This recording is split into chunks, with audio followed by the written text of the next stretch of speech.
When one examines the venous drainage to the limb and to the foot, you should always remember that the venous drainage takes deoxygenated blood along with the metabolites from the most distal extremity back up through the limb to the heart itself. So this time we will demonstrate how the venous drainage is depicted anatomically from the toes superiorly up through the limb itself.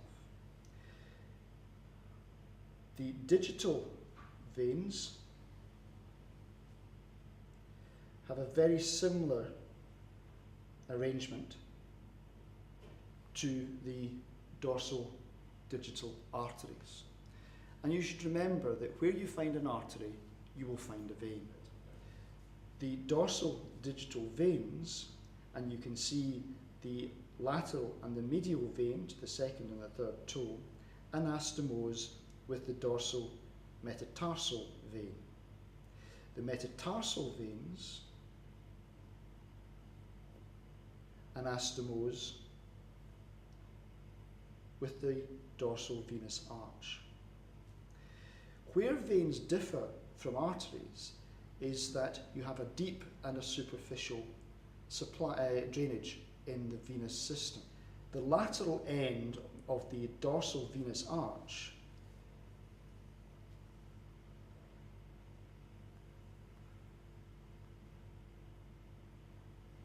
connects with the short saphenous vein on the lateral side of the leg.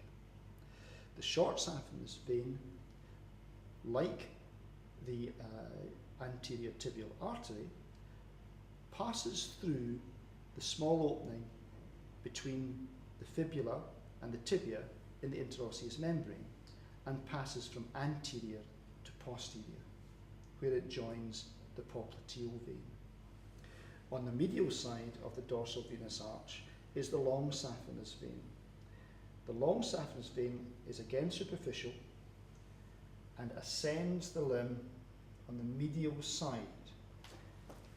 It passes over the knee joint, through the medial side of the thigh, underneath the inguinal ligament, and joins with the venous system in the pelvis. The long saphenous vein is prone to varicosities, which we often see in the elderly population. This is where the valves within the vein itself cannot control the backflow of blood through the vein, which is the blood is being pulled down through the limb itself by gravity, and the vein and the valve within the vein becomes distended. And we often see the very tortuous presentation of the vein on the medial side of the limb. As well as having a superficial venous system, veins have a deep system. The first vein that we have within the deep system is the dorsalis pedis vein. It runs superiorly through the foot to the level of the ankle joint. At the ankle joint, the vein changes its name at this level here, and it becomes the anterior tibial vein. It runs in a very close proximity to the anterior tibial artery, through the anterior compartment, deep to the extensor muscles, and eventually passes from the anterior aspect of the limb through the hiatus in the interosseous membrane into the posterior aspect of the limb, where it changes its name to become the popliteal vein. As with the dorsal drainage, the plantar drainage follows a very similar pattern to the arterial supply. For each digit, there are two plantar digital veins. The two digital veins anastomose to form a plantar metatarsal vein, which the plantar arch drains into the lateral and the medial plantar arteries, which then anastomose and pass posterior to the medial malleolus in a very close proximity to the posterior tibial artery. The posterior tibial vein runs in close proximity to the posterior tibial artery and descends deep to gastrocnemius and cilius, but superficial to flexor digitorum longus, flexor digitorum brevis, and tibialis posterior. until it reaches the popliteal fossa. When the posterior tibial vein enters the fossa, it changes its name to the popliteal vein. The popliteal vein, in turn, descends through the limb in a very similar way to the arterial supply and passes inferior to the inguinal ligament.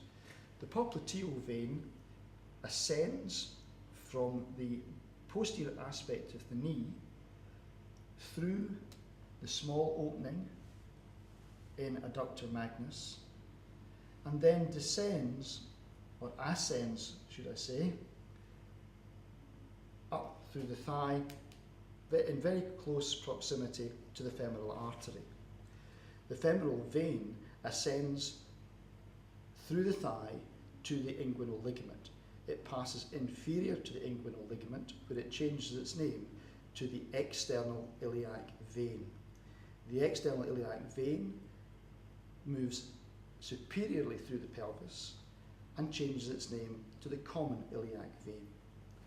The common iliac vein, when it reaches the abdomen, changes its name to the inferior vena cava.